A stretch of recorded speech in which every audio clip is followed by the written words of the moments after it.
I've been fortunate enough to live and work in a few different countries in my life, and I've realized that I learn the most about a different culture when I make a mistake big enough to show me the gap between my assumptions and theirs.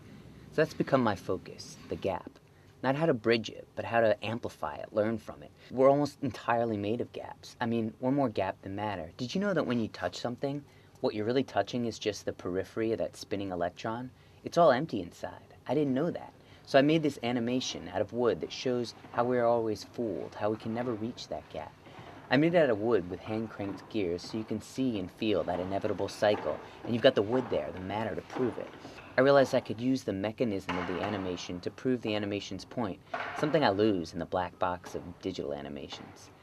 The same concept I found works on furniture. Look at this table I made. It's just as much gap as it is wood. I did a whole series just focusing on that gap. Here the gap is the active element. And in this one, if you move the gap, it completely changes the meaning of the object. The gap's really powerful.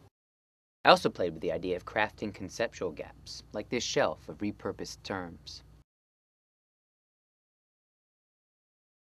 I got really interested in the idea of communication between plant and human, and I built a series of false prototypes meant to be failed experiments in bridging this gap between human and plant. There's also this gap between what we do and what we're conscious of doing.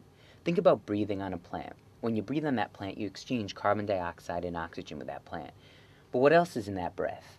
There's also radio waves, wireless internet, cell phone conversations. So in this piece, I captured the internet contained in that breath of air on a living plant.